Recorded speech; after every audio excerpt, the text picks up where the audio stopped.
Today on an all-new Dr. Phill, their son went from star athlete to homeless moocher. I sleep at schools, park benches. When my parents are home, I'll sleep in the shed. They kicked him out.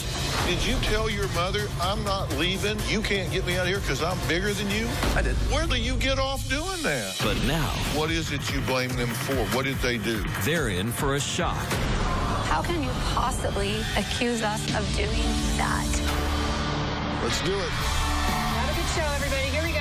This is a safe place to talk about hard things. Stand by. We'll count you down. I try to be an emotional compass and point you in the right direction. 5, 4. I am not giving up on you.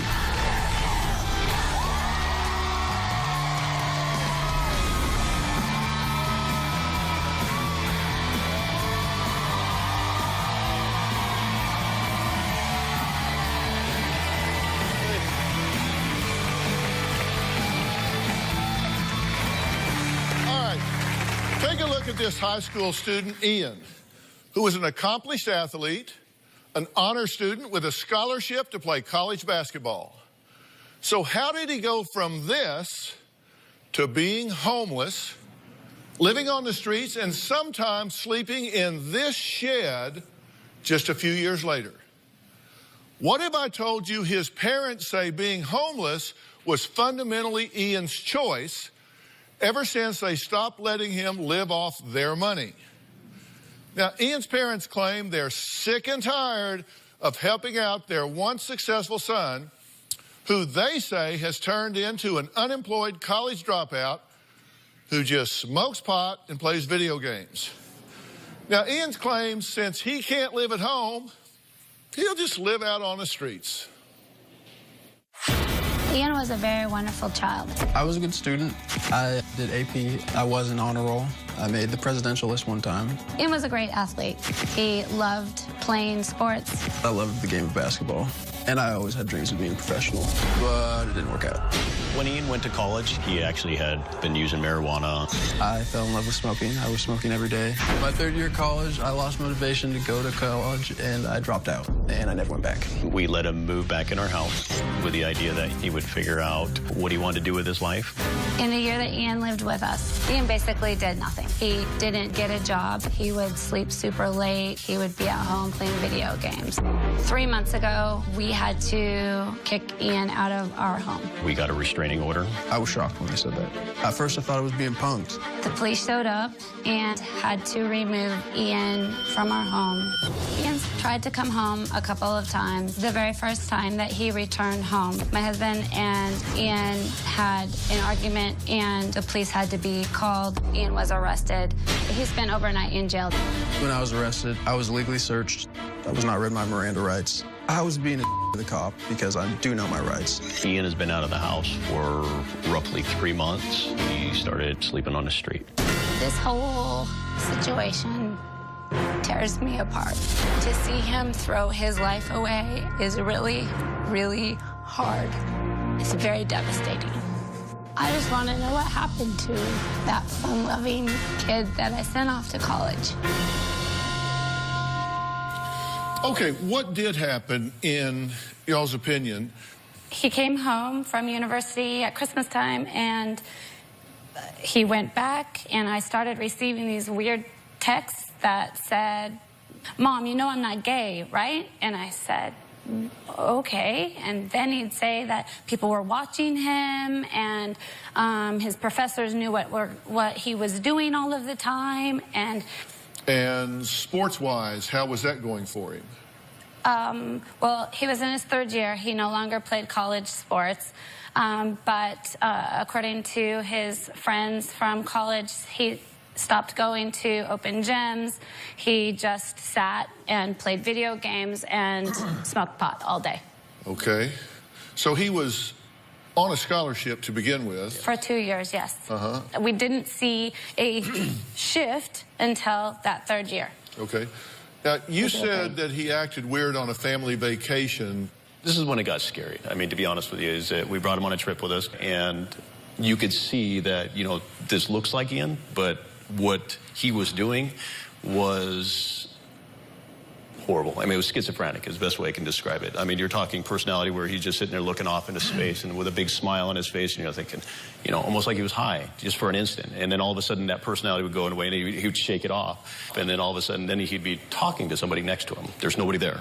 Did you ever talk to him and say, hey, buddy, you know, a few minutes ago, you were talking to somebody that wasn't there? Yeah. What's going on? Well, there was several times. Did you do that? Yes. And what did he say? I sometimes talk to myself. Does that bother you? He was constantly making excuses for it.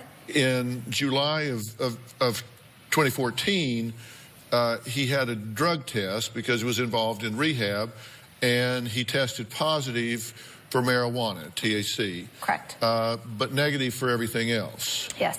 Have you talked to him about the marijuana, and what does he say?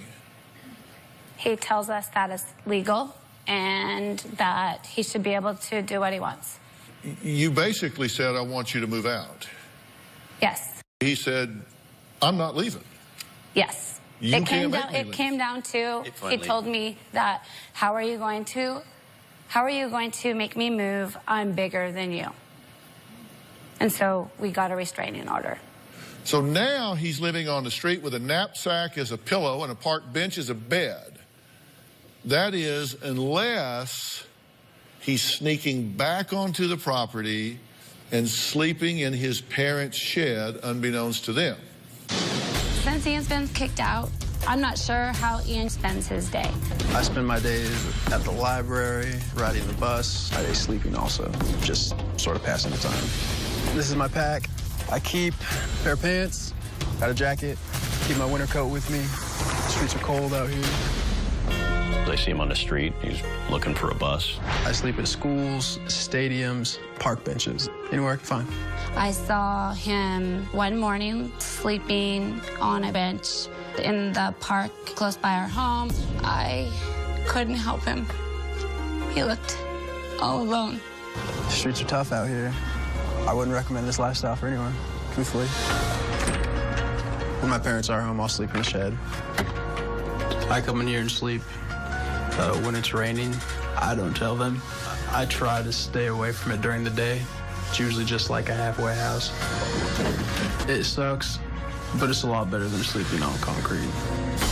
Sometimes when my parents are home, I'll sneak in the house. I'll make a sandwich and like Pop-Tarts and stuff. No. Oh, you want that one? Yeah. Recently, I've been able to come home for dinner, and I don't try and like overstay my welcome. I blame my parents for how I am right now. Okay, it's good to meet you. Thank you. Good to meet you too. You blame your parents for how you are right now. What is it you blame them for? What did they do? They say that I'm not complying to their rules and stuff, but I feel like I've obeyed 99.9% of them, and if I am disobeying them, I'm not doing it on purpose. Like, I'm not doing it to spite them, you know, like. Ian, did you or did you not smoke weed in our house? I did. Is that a rule? Obviously, it's not courteous. Ian, we made that rule. We told you. You said if we find out you're drinking, find out you're smoking weed, you know what? The opportunity to live at home again when you were, 21 years old was gone. We had these rules, and we said you're going to follow them. I'm not sure that it's your guys' business of what I'm doing in my room because I am paying rent. Well, and that's exactly it. And that's the part where you get to be a grown adult, and that's why you're in the situation that you're in. Did you tell your mother, I'm not leaving, you can't get me out of here because I'm bigger than you? I did. Where the hell do you get off doing that? And later... Ian, how can you possibly accuse us of doing that to you? That's a serious allegation. If it's true, it could and should ruin their lives. Tomorrow on an all-new Dr. Phill, the shocking viral video. An alleged bully went after a visually impaired student. He said he didn't know you were blind. He knew he would call me blind. A classmate stops the attack. I saw the kid getting into Austin's face. Why would you have to hurt him? Now the boy hailed as a hero. And the blind teen speak out. Honestly, I feel like you saved my life. That's tomorrow. We've seen a lot of Dr. Phill shows that had to do with moochers. He lives in his parents' garage. My 37-year-old son is a freeloader. You're laying on your ass in the garage till 2 in the afternoon? That's not okay. Several of the things that Dr. Phill has mentioned, we should not enable our child. It's a tough line for me. I've asked myself many, many times, what did I do wrong? Is this your fault? No. Do you blame yourself for him being on the street? I mean, be honest. I wonder what we did wrong. I mean, there isn't a day that goes by that I don't wonder where he's at, what he's doing, is he okay? But truly, I feel like I've been the best parent that I possibly can. Then why is this eating you alive? Because he seems to not be bothered by it. It's almost like he's a very different person. He's showing a lack of any kind of get up and go. Like, he's 22. Make something of himself. Well, this comes down to, I mean, when we raised him, I mean, we're hardworking people. Both of us are. And we raised our kids, I feel like, we raised them in a fashion for success, to be able to do, you know, whatever success means to them. You know, I feel like that we've created those opportunities for you to be able to do that. And now I feel like that you choose to live on the street. Their question is, where did that guy go?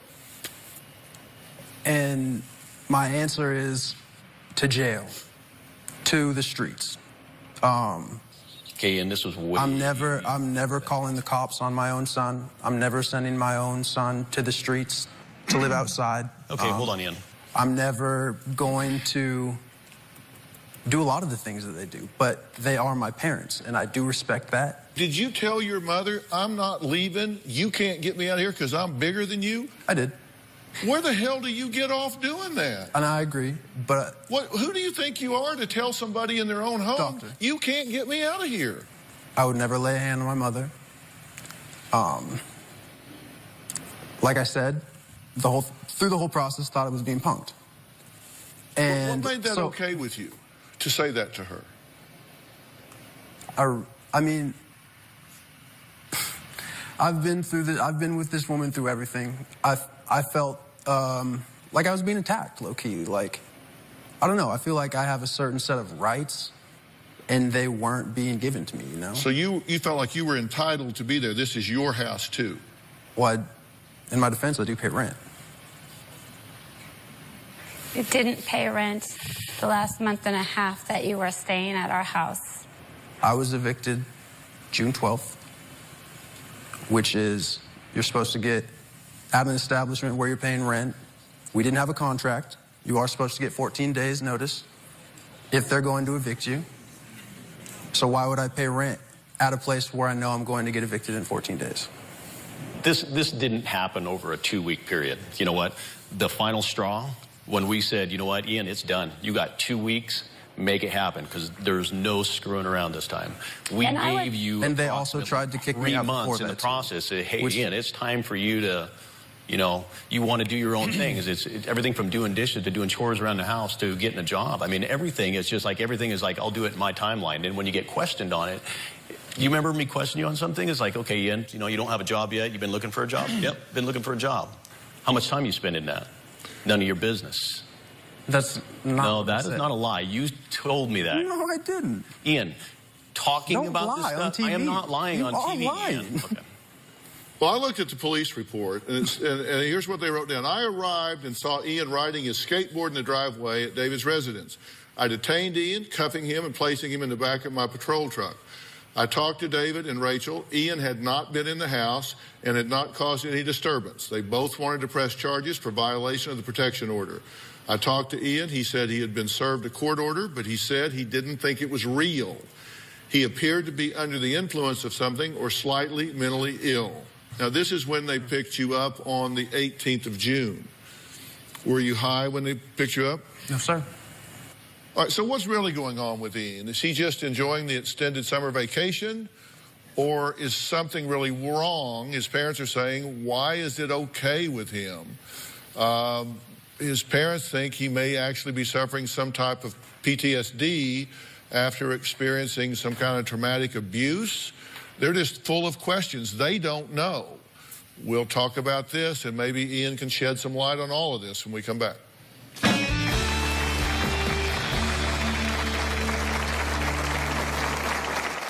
Ian's behavior has been very odd. He's said some very off-the-wall things. It's so bizarre. I don't know what to believe anymore. And later, when they did what they did, then they got to own the result. And the result is you resent the hell out of them for that. And I do blame them for it. How would you like to make Dr. Phill history? Log on to omaze.com/Robin to donate for a chance at a once-in-a-lifetime opportunity. A very special guest is going to walk a day in my shoes. You and a friend will fly out to Los Angeles, get all glammed up, and get the hair done, and get your makeup done. We're going to have a ball. And then you'll join me here on the set, right here, for a very special taping of the Dr. Phill Show. Here's where we make history. At the end of the show, you will become the first fan ever to join me and Philip on national television for our signature walk-off. And the best part of all is that all entries support my foundation, When Georgia Smiled. And it's only $10. That's right. For $10, you get a chance to walk a day in my shoes and be a part of all of this.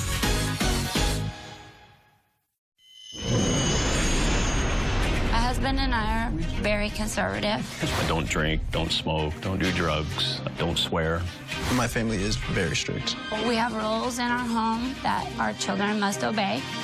This whole thing that we are doing was never meant to disown him. Ian wants to do things his own way. You can do what you want to do, but it's not here. My parents think that I am using them. They see me as their deadbeat son that can't find a job. I don't think they give me enough credit. Well, we're talking to 22-year-old Ian, whose parents, Rachel and Tino, predicted would be a huge success when he headed off to college with a basketball scholarship, having graduated with all A's in honors classes from high school. So where did things get off track from what they had as a vision for their son? Ian's behavior has been very odd. He's just said some very off-the-wall things. Ian accused my husband and I of doing drugs. Ian accused my husband and I of poking him with needles. The most shocking thing that Ian has done, he texted one of his friends that my husband and I were raping him. I know it sounds very far-fetched, but I have accused them of raping me. I do wake up sometimes with needle marks on my arms. When he said that, complete astonishment is what came through my mind.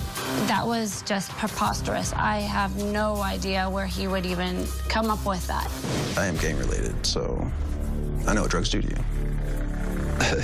I don't know, it's difficult to, like, explain. I think that Ian has a mental illness, very possibly has schizophrenia.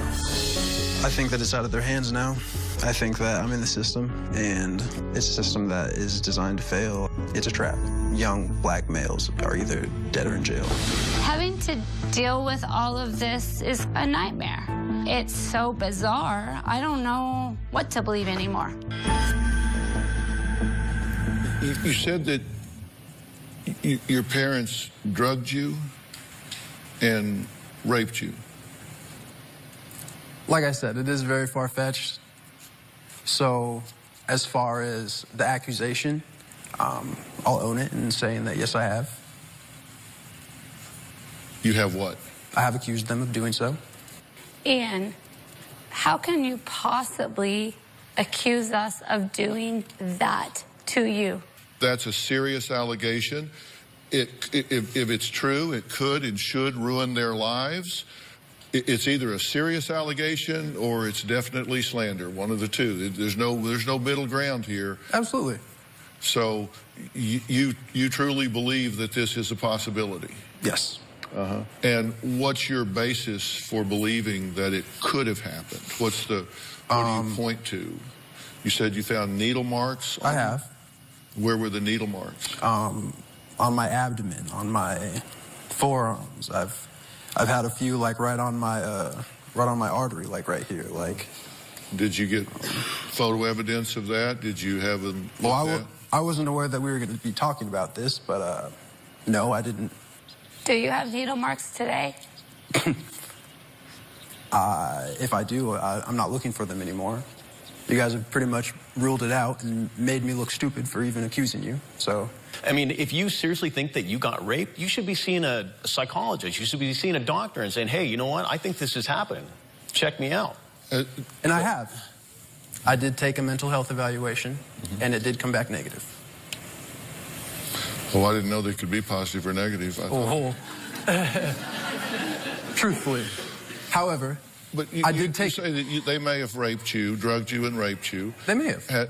Has anyone else ever perpetrated this on you? No. Ian, remember when you told me that happened at college as well? Then why did you just tell him that didn't happen?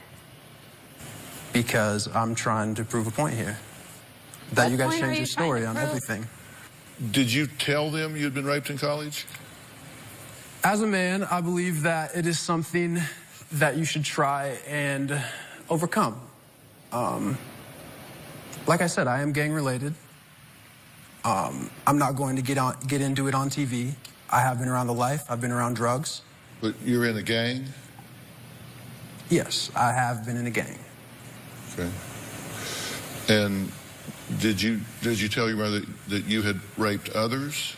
I've told them that I've participated in initiation. I have a really definitive question that I think is going to maybe clear a lot of things up here. I'm going to ask Ian right after the break. We'll be right back.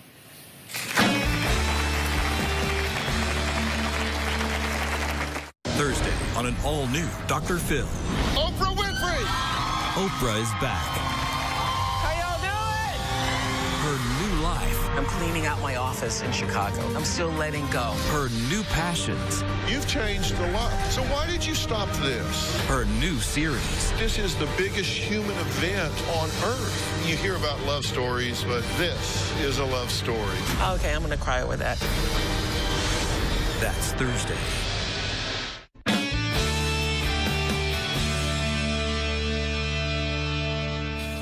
Do you believe that you have suffered an injustice at the hands of these two people that put you, as you describe it, a young black man into the system and therefore have sealed your fate in this life? I'm not going to say that it sealed my fate. I think that at this point it's out of their hands, like there's really nothing they can do about it, and I do blame them for it. Do you believe that when you choose the behavior, you choose the consequences? I say that when you choose it, you have to own it.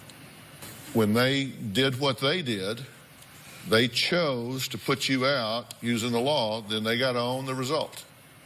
And the result is you resent the hell out of them for that, do you not? I don't know if resentment's the right word. I'd call it sadness. I'm sad that they would do that to their own child. Did you choose that by violating the rules of the house? Did you choose that by smoking dope in their home? I don't think marijuana is dope. You're probably a little funkier than me. Like, you're a little older. You've been in the 70s, so it was dope back then. Let me tell you, don't let this suit fool you, because I only wear it for the camera. And I've been homeless just like you, but it wasn't because my parents put me out of the house. It's because there wasn't a house to be put out of. And it doesn't matter whether it's smoking dope or chewing gum. If it's the rules of the house and they say you can't do that here, and you choose to do that there, then they have a right to put you out. Now, let me ask you something. Are there times that you get really confused?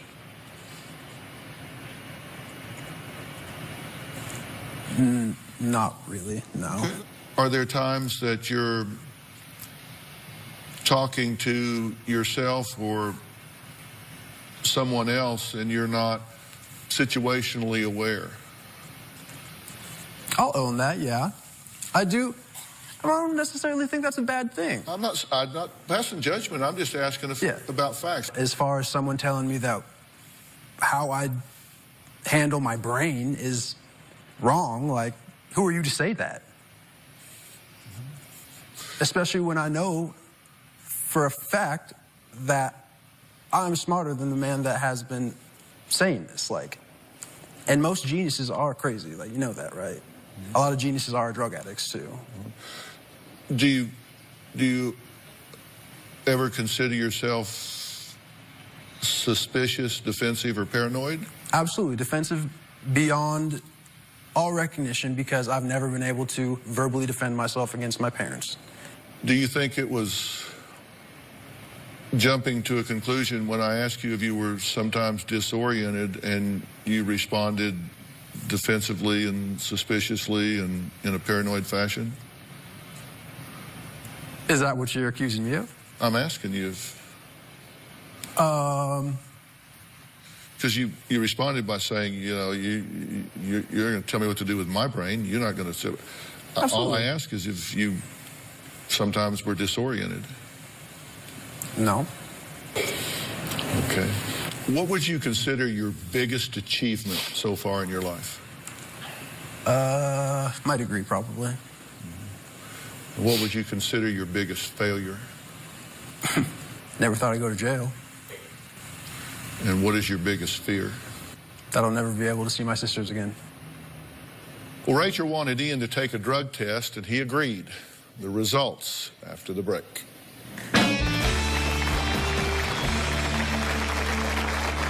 Tomorrow on an all-new Dr. Phill exclusive. An alleged bully went after a visually impaired student. The blind student. Why were you being hit? Rescued by a classmate. You saved my life. That's tomorrow.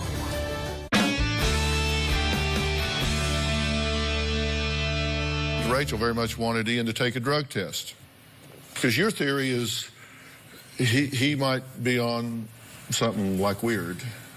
I don't know. You don't know. You're looking for something to explain this. Yeah, I want some answers as to why he continues down this path that is bizarre.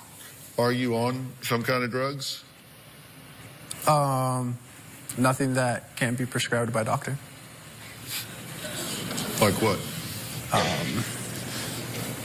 Marijuana. What else? Truthfully, like, I don't see the big deal in experimenting with drugs, like. But you've experimented with what? I've dove into meth. I've done many prescription pills. That's actually the first thing I experimented with. I've done acid, all while with my very close friends. Well, as long as you got some friends around. Bottom line, he tested negative for everything illicit except for marijuana. I'd like to add to the conversation Dr. Frank Lawless. Dr. Frank Lawless is the chairman of the Dr. Phill Show Advisory Board. He's the co-founder of the Lawless PMP Center in Dallas. Dr. Lawless has also written the book, Not My Child. Dr. Lawless, I'm curious what your thoughts are. Ian says he's experimented with a lot of drugs, which can have an impact on his brain, of course, but he says he's a regular user of marijuana now, which is legal in his state. Well, first of all, Ian is at a very critical, vulnerable time in his life where his brain is going through a pruning, which makes him very vulnerable to any kind of any kind of issue that has to do with judgment. Now, put on top of that, this marijuana, the THC is kind of sticky, and it creates a stickiness between your neurons. And so what happens is that it limits your judgment plus other kinds of cognitive abilities so that your thinking becomes circular. And is motivation one of the things that's affected? Absolutely. You get a lower motivation, and you get also increased depression and some level of paranoia.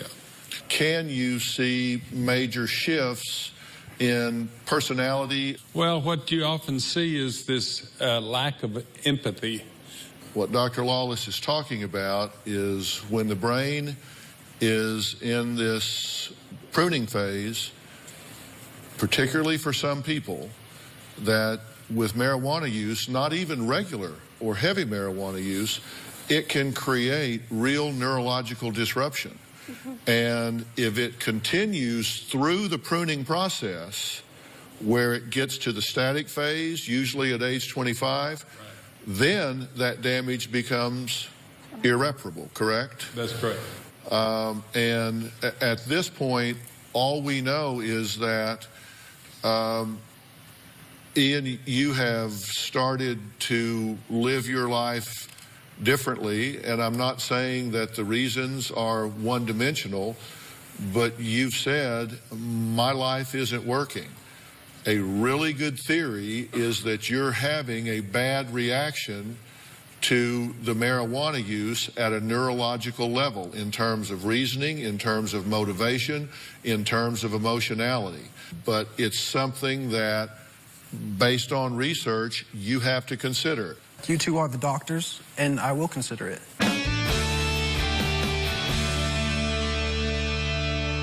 Do you need Dr. Phil's help? Text Phill to 88500 and share your story for a chance to appear on the show. Standard message and data rates may apply.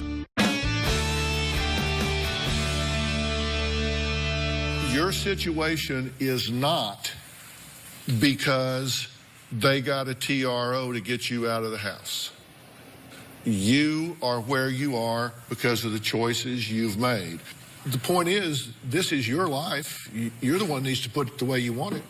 And it's not where you want it at this point. So I'm just saying, I'm willing to help you if you want some help. Dr. Lawless is head of the PNP Center in Dallas, Texas. It is, in my opinion, the top diagnostic and treatment center in the country. They evaluate people biochemically, neurologically, psychologically, medically, in every way. I'm happy to fly you there at our expense. Dr. Lawless has agreed to work you up, do a complete evaluation neurologically, find out what is going on, and see if, in fact, this is having an effect, and give you a complete plan to see where you are and come up with a plan to get you what you want in your life. They don't go, well, this is all, you're an adult. This is all between you and them. It's private between you and Dr. Lawless, and I think that's a great place to start. After that, I'm happy to get you a life coach, anything, whatever. I'm happy to help you find a job. I'm happy to do whatever is necessary to connect you in a way that you can get some traction and start getting some joy in your life. And I'm offering to do that if you want that help. I would appreciate it. I'm a little embarrassed. Like I said, I'm not used to taking handouts, and truthfully, I wouldn't be here if it wasn't for these people in front of me. However, if it means progress, I'll do it. Yeah.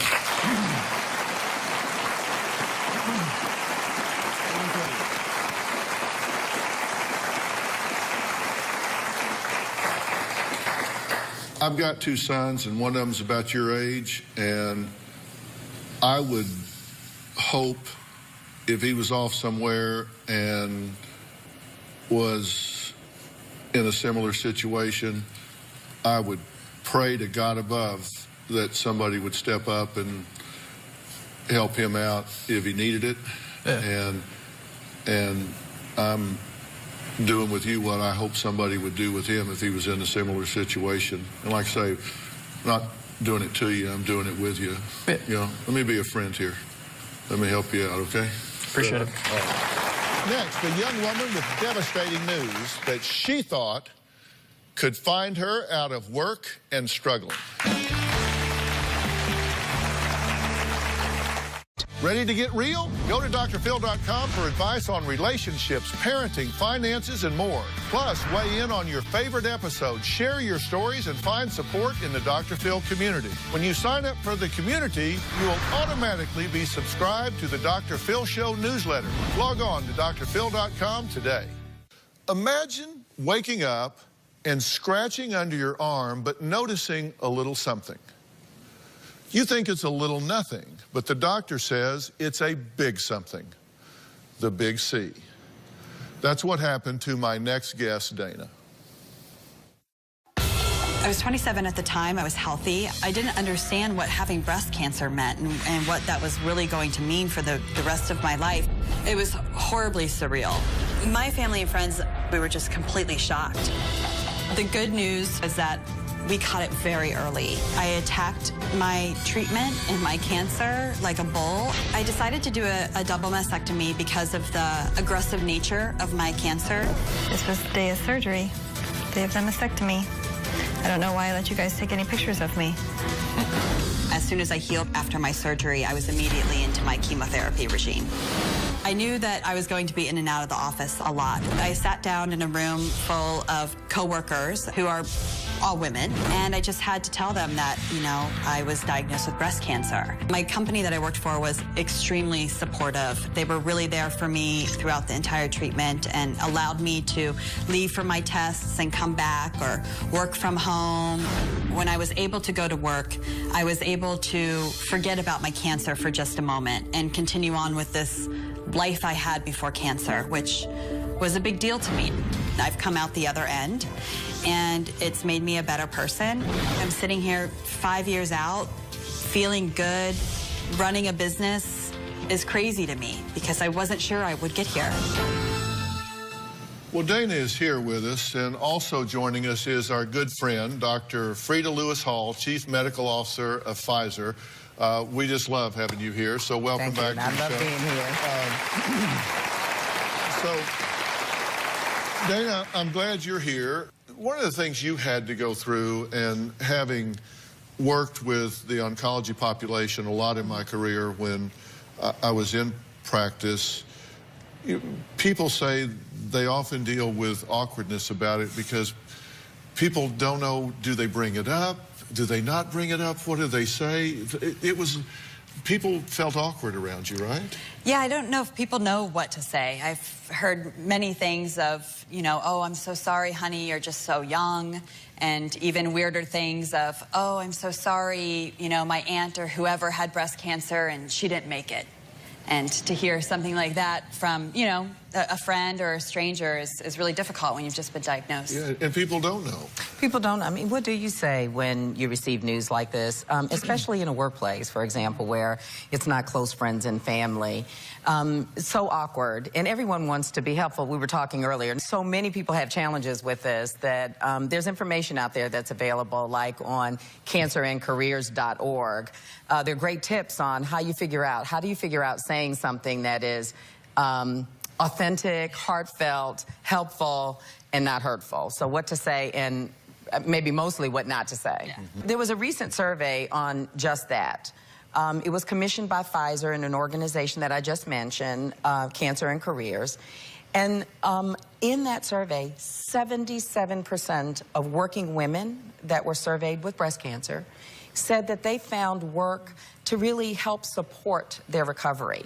And as it turns out, that view is often held as well by healthcare professionals. Now, you had a great experience with your employer, supportive, engaging, kind of worked with you on that. There was another survey that was done recently, and the news wasn't quite so good. And this was in women with metastatic breast cancer. And in that survey, 50% of women left their jobs after their cancer diagnosis. Half of those were involuntary. And 20% more felt that they had experienced some job-related discrimination. And balancing treatment with your job is also important, right? You've got to find some way to do one and get it to jibe with the other, and it's not always easy. Right, well, and I'm really glad that you put it that way, because it's not one or the other. I mean, what you want to do is to figure out how you can do both, how you can have the best support for your health and how you can thrive in the workplace.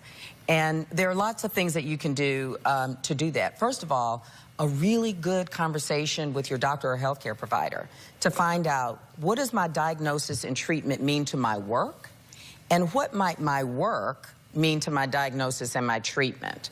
With that information in hand, you want to do some more investigation. You want to find out what kinds of resources and programs might be available with your employer, with the government, with other work communities that you belong to or are a part of. How those things then fit together is important, because you want a plan that you can implement with your employer, with your healthcare team, with your family, friends, and the rest of your support network, and then be able to move that forward, again, to thrive in the workplace, but to also have the best outcome. Anyone with questions or wanting more information or links to resources can go to gethealthystayhealthy.com. Yeah, and when you go to gethealthystayhealthy.com, and you click on this, discussing cancer with your doctor and working out a plan, you've got to be active in managing your disease, right? You just don't become passive. You stay active with it. Yeah, you have to. I mean, I lived day to day by a calendar for that entire year of my life. Well, Doctor, you're right. It's all about planning, and this is so important. We are going to continue this conversation tonight, starting at 9 p.m. Eastern, 6 p.m. Pacific time on Twitter. So follow me at Dr. Phill, and you can search hashtag cancer and careers to join us. And right up until that time, be on gethealthystayhealthy.com. You can look at the points that are there. It'll kind of tell you what we're going to be talking about over on that conversation. So I want to thank all of my guests today, especially our longtime good friend, Dr. Frieda Lewis Hall. Dana, we thank you for being here, and congratulations on 5 years clean and clear. We'll see you next time. Thanks so much.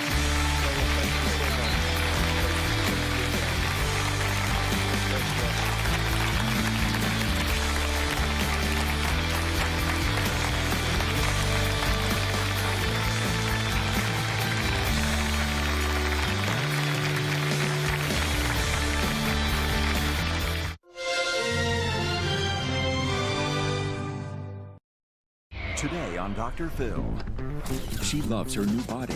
I lost 100 pounds. Now I'm hot. But her husband... She's not the woman that I married. She's half the woman. ...likes the old one better. You make me feel not sexy. She's telling you, I have needs you're not meeting. If he doesn't want her... I kissed another man at a bar. Will she find someone who does? You're feeding off attention from people that wouldn't give you the time of day before you lost weight. Let's do it. Why don't we stop all the drama, stop all the fighting, and let's go get you better. Here we go. Have a good show, everybody. If I can help get this family back on track, are you willing to do that? Ready, free, take. This is going to be a changing day in your life. Go, Dr. Phill.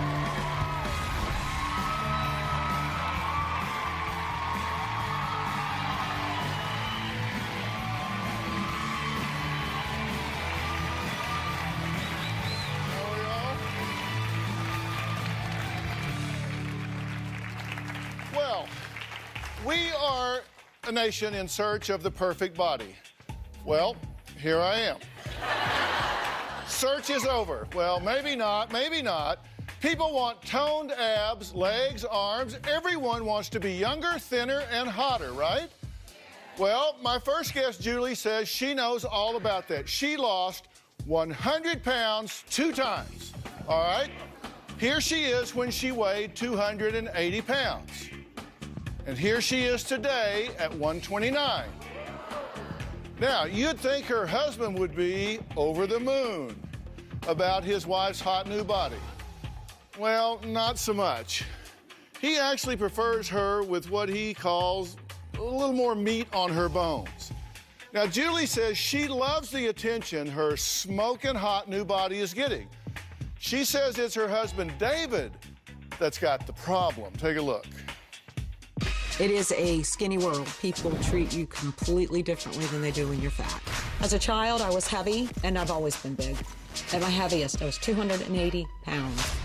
I lost 100 pounds twice. I am 5'3" and weigh 129 pounds. Now I'm hot. Men notice me wherever I go. I like to party. I love to dance. David says my behavior embarrasses him.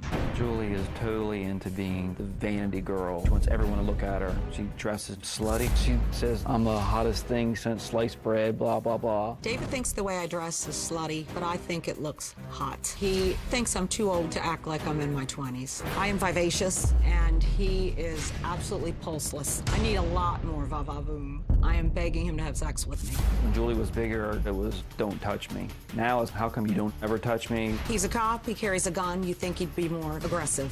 He doesn't make me feel beautiful. She's not the woman that I married. She's half the woman that I married. I feel like he's living his own life, and I'm living my own life. Something has to change soon. Well, David says ever since Julie lost the weight and kept it off, she's totally changed, so much so that now he says he has nicknamed her Miss Bitchy Pants. My wife Julie's acting like a 40-year-old prom queen. Her idea of fun is going out to the club, partying, and drinking. It's beachy. It's not beachy, it's hoochie. I'm not going to be surrounded by a bunch of people in their 20s. Sometimes she says she's going out for ladies' night, and I find out there's been guys there. When I was heavier, I didn't get any male attention. I appreciate it very much now. She'll text other men. I don't think she's being totally loyal and honest to me. I'm not cheating on David. At times, she'll get too drunk when she goes out, and I have to go to the bar and pick her up. She never acted like this when she was bigger. I'd say she ought to put back on another 40 pounds or whatever. She has, like, skinny hips and no boobs and no butt, and I want her to have a nice boobs and nice butt. I think he was more secure when I was heavier. At times, my wife is totally out of control and destroying our marriage. Okay, so has he got a point here? Has the pendulum swung too far? I don't think it has. Have you changed? I have changed. So you don't think it's gone too far? Has your focus on family changed? I can't say that it's changed necessarily. My kids are older now. I raised two beautiful children. I have a 21-year-old. I have a 17-year-old. Still, you know, the 21-year-old's engaged and she's moving on. But has your focus on your husband changed? Actually, the focus on my husband has changed, and I think for the positive. How so? I want to spend more time with him. I want him to be with me. I want to be more intimate with him. That he's the one I want to do it with. I don't know. It sounded to me like you were kind of being emasculating. Yeah, I mean, because you were saying, hey, yeah, absolutely. he's a cop, he carries a gun, he should be more manly, he should be more aggressive. I mean, come on, man up, dude. Right. 3 or 4 o'clock in the morning when you woke up to have sex when you're trying to sleep, I mean, she has to understand. I mean, we both work nights. I work strange hours, and so does she. And then you have to wake up again to go back to work, and then that's when she's wanting to fool around, and it's usually been because she's been drinking.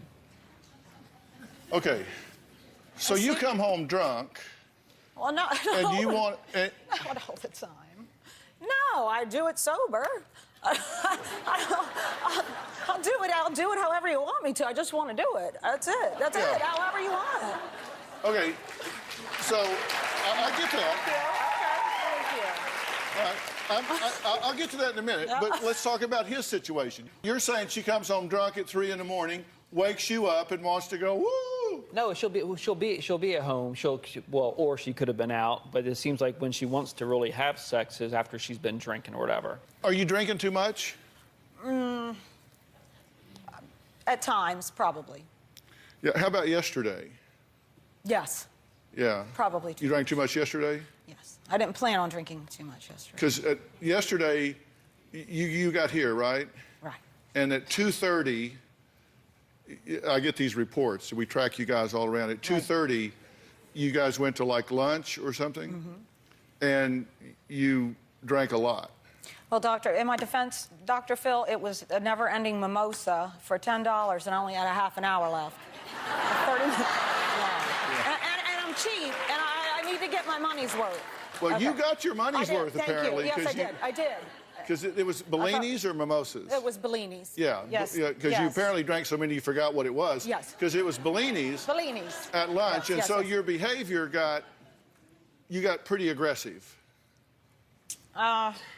I don't feel like I got aggressive. I don't. Who did you threaten to not come on the Dr. Phil show? Did she threaten you? She said that you just maybe ought not come on the show I if I told didn't. him. So then I got mad, and I said, well, maybe I just won't go, you know. And I walked ahead of her and the girls, going back to the motel room. Oh, the girls were there. Yeah. This was all happening with your daughters there. Yes. Okay, yeah, I get it now. All right, and then you left the room at like 5:30 to go get some cigarettes. You were gone for 45 minutes. You called the daughters for help, and then you found her where? They found her at the bar of the motel, and then they said that she was talking to two gentlemen, and so I went down, and it ended up being a guest from your show. Because it was at the hotel where our guest stayed. Yes. Then you went back up and passed out on the bed. And that's when you took a picture. Yeah, right there. This picture. I went to bed. At 6:15. Was that 6:15? Yeah. It was. Are you behaving a little erratically? This was erratic because there was a huge fight involved. I don't behave erratically all the time. But you feel like she's changed. Oh, yeah, she's changed. And so, like, she's got this new hot body, so she's out. And because, see, this happens sometimes. Guys and girls alike. So you lose all this weight. I'm happy for you, seriously, for a variety of reasons. You know, you look better, you feel better, and so you're excited about it. But you do have to manage that. Because the pendulum can swing. You go from feeling like a complete recluse, and you don't want to be out there, and you got a poor self-image, and it swings all the way over, and it's like, you know, it's like somebody that gets a new car, you know, you like want to go take all your friends for a ride. Oh, no, I don't want to ride from anyone else. Take one from you. Well, Yeah, you don't want to be going around the neighborhood offering rides. No, and I can't not have a ride for the rest of my life. I'm going to have to get in a car. I have to. Yeah, so, all right, and we'll talk about your side of this here. Okay. All right, so next, what happened one night that made David leave Julie and move in with his mom? We're going to find out about that when we come back.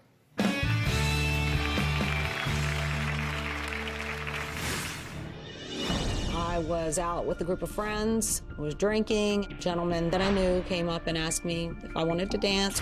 He made me feel really sexy, really good about myself. One thing led to another. I left that night and stayed with my mom for a few days. I feel like if he can't get on board with the new me, then we may have to go our separate ways.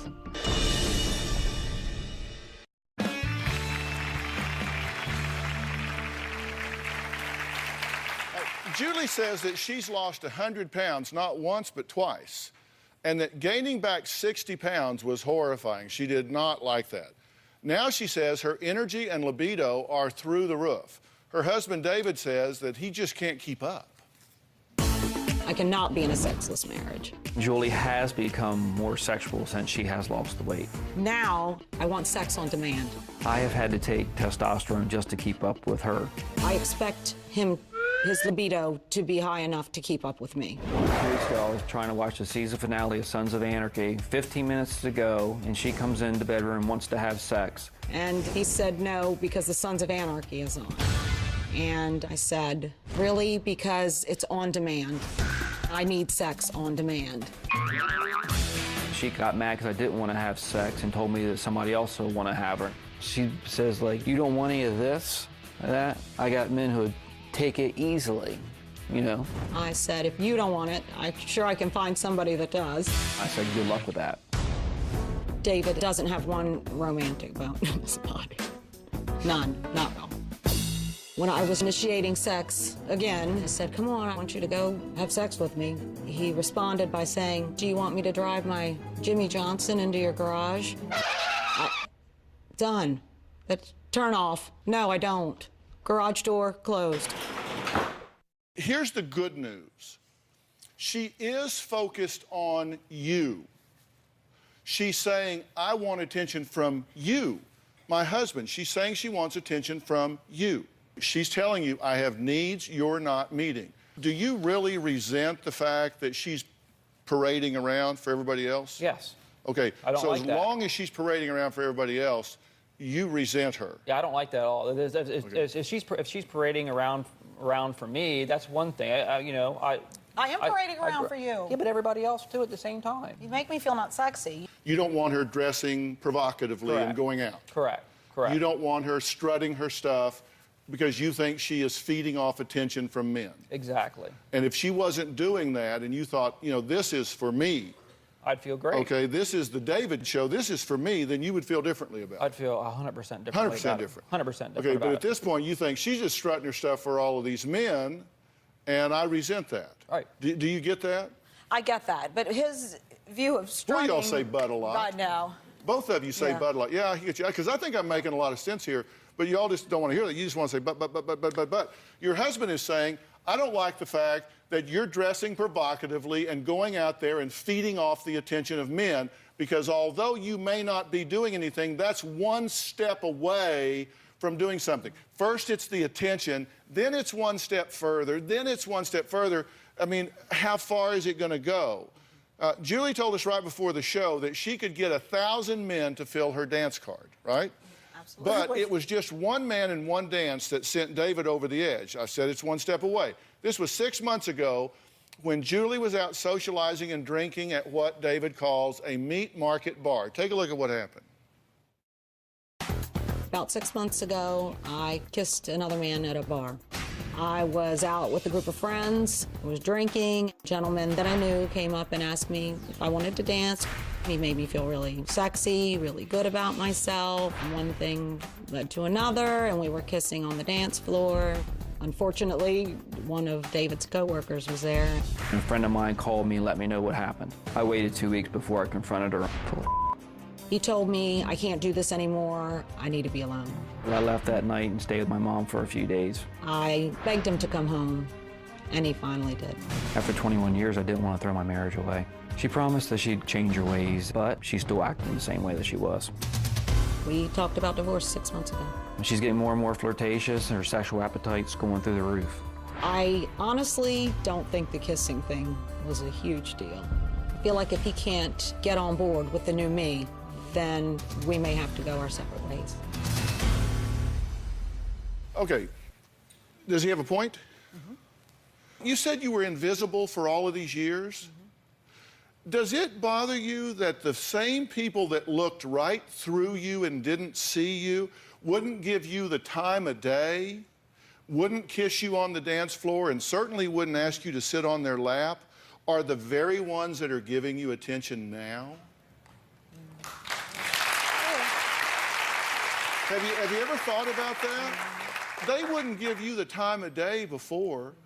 He was there through thick and thin. Literally. Yeah, sure. Now she's too thin. Well, now he wants thick again, and I'm not going to do that. No, he doesn't get to dictate your body size. That's up to you. You are married to him, and you owe it to him to conduct yourself with dignity and respect in a way that reflects on, in a way that reflects on and honors your husband. Well, what do you do when he doesn't go anywhere? He won't take me anywhere. We won't go anywhere together. Well, you need to get off your lazy ass and squire your wife around. Okay? You do. That doesn't mean you need to be out. That doesn't mean you need to be out till 3 in the morning. You're in law enforcement. You can't be out drinking and partying and carousing till all hours. That you can't do that and have your job. But that doesn't mean that you can't take your wife out socializing and conduct yourself in a responsible manner. You need to take her out some. She wants to go out. Take her out. Okay. I'll go anywhere, Dr. Phill. I like to go anywhere. I just want to go out. I want to be out in the world. You know, she spent a lot of time sitting home because she didn't feel good enough to go out. And she said, you know, I let a lot of my life pass me by. I've made different choices. I now want to experience different things. Come on, she worked hard. Take her out and let her play. Take her some places. You don't have to go to a meat market with 20-year-olds and you think where she's dressed like a slut, behaving like a slut. Take her some places where she would enjoy herself. If she wants to dance, learn to dance. If she wants to go, you don't have to go there every night, but take her some places that she would want to go. Okay. Hell, I can bust a move. You can't. Right? Exactly. All right, look, David and Julie's daughters say they are sick of getting lectured by their mother about their weight. They say they're embarrassed of their mom's party girl behavior, too. He has reinforcements in the wings. We're going to add them to this conversation next. We'll be right back.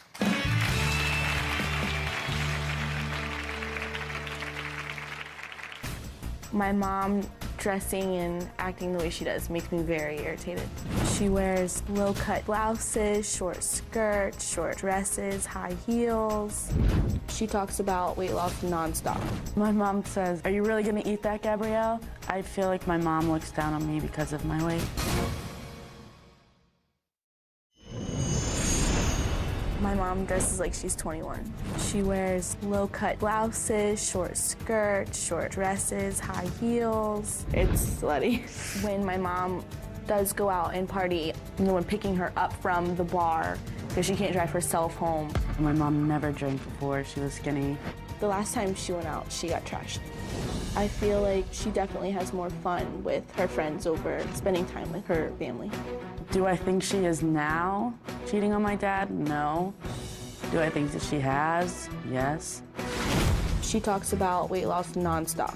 If I said, hey, Tay, there's Diet Coke, then no, then you would have thought I was calling you fat. All I'm saying is I really don't care. She turns everything, the simplest question about weight, into a 3-hour conversation. My mom says, like, "Are you really gonna eat that, Gabrielle? You think that's good for you?" I feel like my mom looks down on me because of my weight. I think she'd be more comfortable hanging out with us if we were thinner. Okay, so it's Gabrielle, right? And now, and you're Taylor. Yes. What do you want to see your mom do? What needs to happen here? I don't mind that, if she wanted to go out. That's not my issue. I want her to make the same commitment to us as she does with her friends. If that makes. How so? You mean spending time with you? If she wants to go out with her friends, one night, fine. That's awesome. But what about our day? I understood that she started this to inspire you guys to get healthy. Me and her slim down, get healthy, all of that. Yeah, me and her started a diet together, and I ended up losing about 40 pounds. And then I ended up gaining it all back, and she just kept going, but we did it together originally. Yeah. Does it help you guys that she talks to you about your weight and questions what you eat and all that? Complete opposite. No, it the makes opposite? me irritated. Yeah. How so? Her saying it, I guess, food for us is more of a stress reliever. Doing that, even if we're bored or whatever, we use food as, I guess, as a cover-up, as if we're sad or something like that. And when my mom does say stuff about us being overweight or whatever, it does hurt our feelings really bad. Sorry. And it makes us sorry. That's okay, everybody cries on the Dr. Phill show. So it bothers you that she says it. How about you? Same thing? I usually let it roll because I don't really I've been used to it, so I don't take it to heart. I blatantly ignore her. Yeah. And you guys say it embarrasses you the way she dresses and conducts herself. Well, because it's inappropriate for her age, I'd say. I dress more like my mom dresses. I'm 17. My mom's 41. Right? 41? Yeah, she appreciates you sharing that on national television. Okay. So what do you think about this? Taylor's 21 years old, and I get, the family time and all of that. I do. But everybody would have to be involved in it. We can do family time out. You don't want to go anywhere. You walk away from me half the time. What is it you're so hungry to do? What is it you want so badly? I feel like I had sort of a near-death experience when I lost the weight. So when I wake up every day, I feel like I have to fit everything in really, really, really fast because I feel like I'm going to be... Today I'm skinny. I don't know about tomorrow. I'm 41 years old. I don't know when it's going to be that I'm looked through past again. And so I have to hurry up, and get it all in. But what's the it? What is it you're wanting? What's the it? What's the experience you got to have where you go, wow, I'm alive. Living every day. What? She wants attention. I like the attention, don't get me wrong there, but it isn't just that. I like doing a lot of different things. Well, you're getting a lot of attention right now. You're on national television. Yes. Right? Well, I like the attention. That's okay. No, Listen, I do. That's okay, but you want to get the right kind of attention. Exactly. You you're getting attention. The thing that bothered me about this from the beginning is you're feeding off attention from people that wouldn't give you the time of day before you lost weight. Thank you. Right. Well, Isn't he that doesn't give me the shallow? time of day. It is, but he doesn't give me the time of day either. But there's that but again. But. No, but. You keep saying but. You completely negate everything I say. You're feeding off attention from people that are so shallow they wouldn't pay any attention to you before you lost weight. It's true. I mean, are you that starved for attention that you'll let people use you in that way? Come on. What are you teaching your daughters? That you have no value unless you lose weight? No. And that's the funny part, because before she taught us exactly how a marriage was supposed to be, how a family is supposed to be, and she's gone against her own words. How so? What do you see her doing that contradicts what she taught you value-wise? She always said, you know, when you're in a marriage, you be faithful. And she hasn't been. That, you know, she never drank before, and now that's all she does. Mm-hmm. And she was always a family person. And she's not at all now.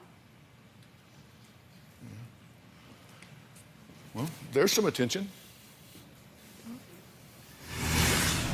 You're playing with fire.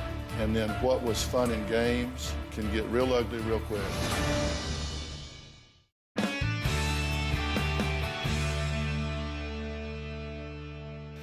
Would you rather wake up tomorrow and say, I was at the wine bar with my friends, or would you rather wake up tomorrow and say, I reconnected with my daughters and I'm being a role model for health and my family values, and I'm still taking great pride in the way I look and the way I feel, and I'm going to find adventures and things that I can do now that I couldn't do before, but I'm going to do it in a way that I can be proud of, that honors my family, my husband, my commitments in every way.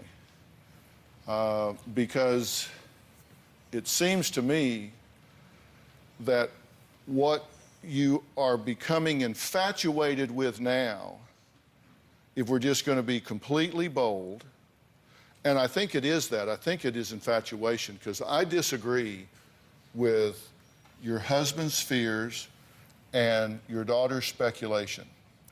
I don't think you're out cheating and tramping around. I really don't. And I'm a pretty good judge of these things.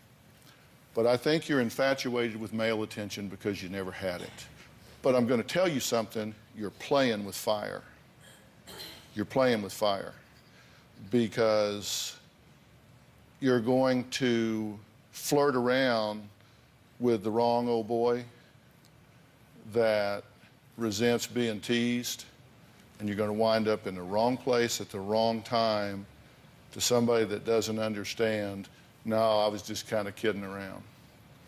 And you're going to put yourself in harm's way, and then what was fun in games can get real ugly real quick.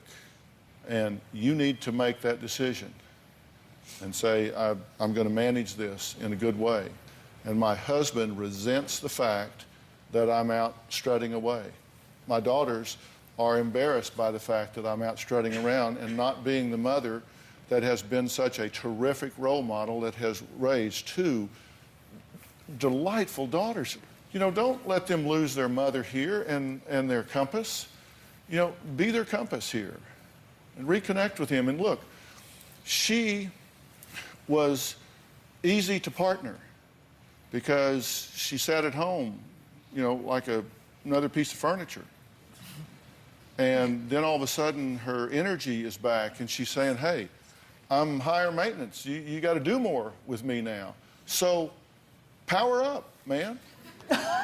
I've been trying, Dr. Phill. And the thing is, I've told her all along since she found out this thing that she put together with her hub or whatever for her diet.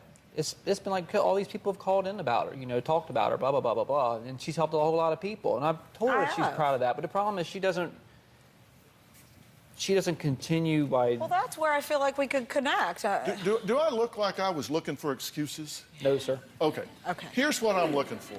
Let this be a teachable moment in your daughter's lives that as marriages evolve and change, that you renegotiate the deal, but you stay hooked up. Let them see their dad step up and meet their mother on new ground. Let them see their mother and their dad redefine their marriage at this 21-year juncture, whatever it is, and get out there and start doing things. You guys clearly are very much in love. You got a great family here. You calm down, you power up, you girls be proud of your mother, and we'll get this done. All right, next. She came on the show because her boyfriend said he was repulsed by what he called her pork rind skin on her body. My entire audience cheered for her to get the surgery and dump the guy. But did she? Well, we're going to find out what all happened with that story. You'll remember it when we come back.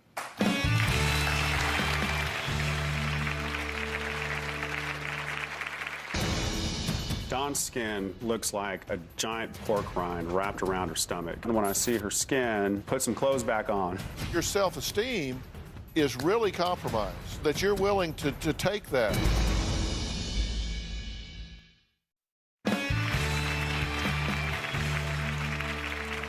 My next guest, Dawn, appeared on a show last year because she says she didn't feel hot enough for her man. Now, her boyfriend, Paul, compared the loose skin on her stomach to a pork rind. Now, you'll remember Dawn and Paul. I got gastric bypass surgery and I lost 155 pounds. I feel better at 40 than I ever felt at 25. I never have connected with somebody as well as I have with Dawn, but I'm not attracted to her body. Dawn's skin looks like a giant pork rind wrapped around her stomach. I was just flabbergasted. Wow, it was repulsive. I did want to have sex with her, but what I think about when I see her skin is put some clothes back on. I know looks aren't everything, but without that physical attraction, how can you get the romance going? He actually started dating another girl. It made me feel inferior, and it just broke my heart. Your self-esteem is really compromised, that you're willing to take that from somebody, and it tells me that you're not in love with this woman. I do feel like I could get a better looking woman. I don't want a perfect 10, I just want somebody who's normal. Best friends don't hurt best friends. The one thing that's holding me back having what I want out of life is the skin. That is an ugly, disgusting reminder of the past that I don't want to see anymore. I'm happy with being 145 pounds, and now I'm going to lose the love of my life because of some stupid skin. If your love of your life would withhold himself from you over some stupid skin, as you call it, why would you settle for that? In regards to the excess skin, it's hard for me to get romantic. Paul has two fears when it comes to my plastic surgeries. One, that it won't work, or two, it'll work too good, and then I'll look too hot, and I'll want to leave him for somebody else. My question is, do I arrange to have this surgery done for you, or do I not? If you think that I should not do it because it just plays into the bad aspect of this relationship, stand up. Okay, a lot of people say no. If you think you should do it, stand up. Well, I decided before I took the vote, I did, but I am going to do this. A lot of people here think you're going to wind up kicking him to the curb when this is over. I simply didn't think that I should penalize you because of him. Thank you so much. Well, after much debate, I did decide to arrange for Dawn to have this surgery, and she looks great now, but the big question is, did she dump Paul after the surgery, or did she stick with the guy that was repulsed by her stomach? Well, take a look. Since the show, my life has been completely different. I have had 2 surgeries. The first one was the tummy tuck, the thigh lift, and the breast augmentation. The second surgery was the Brazilian butt lift and breast augmentation revision. Absolutely loved I can wear a bikini at the pool. I've never had a flat stomach, and I also like the girls. They're nice and full and round, and they make me feel like a woman. Since the surgeries, Paul and I have been the happiest we've ever been. Paul and I have actually become boyfriend and girlfriend, and we are intimate now. I am definitely more physically attracted to Don. Our sex life is fun, new, and exciting. He hugs me, he kisses me, he tells me he loves me. I would categorize Don's body as more normal. Nobody's perfect, but it's definitely very appealing. We have talked about marriage. However, neither one of us are in a hurry to get married. If I didn't have the surgeries, I think my and Paul's relationship would just still be on a best friend level. Paul tells me all the time I look fantastic. And Paul says things like that to me. Sometimes I don't believe it. Don still has a few insecurities. When we've been around other girls, she does get down on herself, and then she shuts down. The insecurity in my head is just the residual of being a fat girl for so long. Dr. Phill, how do I get past not only my own internal insecurities, but the grudges that I sometimes hold against Paul for the way our relationship started? Well, Paul is going to join us in a minute, but I wanted to hear from Dawn first. So how are you doing? Fantastic. Yeah. Never better. I mean, I feel like a brand new woman and a brand new life. Just how did it change the way you felt about yourself? You said you thought I'd never be on the beach in a two-piece. Well, yeah, I mean, I hadn't worn a two-piece since I was like 9 years old. I actually felt like a woman for the first time in probably in my adult life. This is a significant surgery. Absolutely. That has to be done by an experienced and skilled surgeon. And Dawn's plastic surgeon was Dr. Craig Hobar, who did her tummy tuck, butt lift, thigh lift, and breast augmentation surgery. Good to see you. Thank you so much for being here.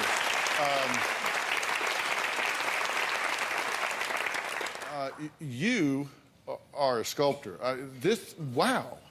How long did this take? Dawn did great. The first surgery probably took 7, 8 hours. It's a big surgery. It has to be planned out. You have to understand that one thing affects the blood supply of another thing.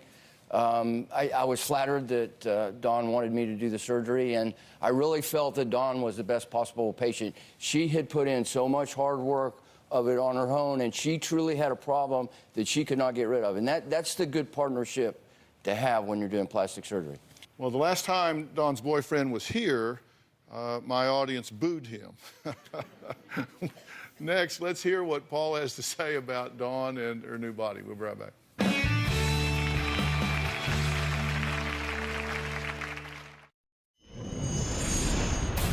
Dawn's skin looks like a giant pork rind wrapped around her stomach. I was just flabbergasted. Wow, it was repulsive. I have had 2 surgeries. We are intimate now. I would categorize Dawn's body as more normal. Nobody's perfect, but it's definitely very appealing. Well, I've been talking to Dawn about her choice to stay with Paul, who is joining us now. He says now that Dawn has had the surgery, they have merged as a couple. So what's the future for you guys? For me personally, I am so content right now. I almost don't even like to think about the future because I just don't want it to end because everything is just so good right now. And you know, we've talked about marriage and children, and I mean, I'm not getting any younger, but it also is not like we're in a hurry to do it tomorrow. So, you had some resentment towards him for the way he treated you in the past, what he thought, things that he said. Right. Are you over that? I would say 99.9%. We don't hold grudges against each other at all. Is she confident about herself now? Are there things that still cause her to feel inferior or insecure? Her confidence is way up. I mean, she looks great. She's beautiful. Yeah, well, I'm proud of both of you guys. Thank you I so wish you much. the best, seriously. Thank you very I do. much. All right, next, if you've lost a lot of weight and can't understand why you're feeling anxious, I've got some advice for you when we come back.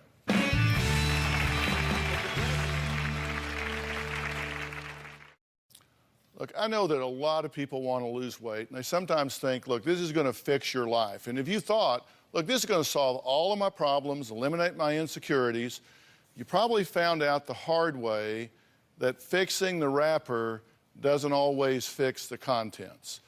You got to realize that you're going to have the same problems you had when you were overweight, you're just in a little bit smaller body.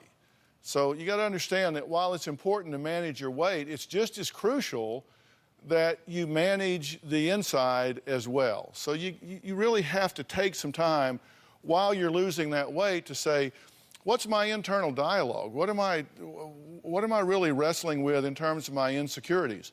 Because if that doesn't change along the way, you're going to get there and be really, really disappointed.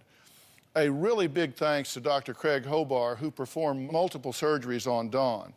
Now, I want to take just a minute and say that he is also the founder of his own medical mission called the LEAP Foundation, which has helped more than 7,000 children. You heard me right, 7,000 children in 18 countries over the last 21 years. Take a look at some of these images with the wonderful work that he has done with the cleft lip and palates that he's done in giving some of these children a second chance and a lease on life. What terrific, terrific work. Craig, geez, that's just absolutely amazing. So thank you for that, and we're going to put a link to your LEAP Foundation on the drphill.com website, so people click on that, see more about the great work they're doing, and it all takes money, so please make a contribution to this great, great work, because they'll put it to good use. If you're having concerns about an upcoming cosmetic surgery, you have an issue with a loved one's weight problem or extreme makeover, go to drphill.com for more advice. We'll see you next time. Thanks so much. Thanks so much. Thanks so much. Thanks for the great work you're doing. Thanks, Jack. See ya.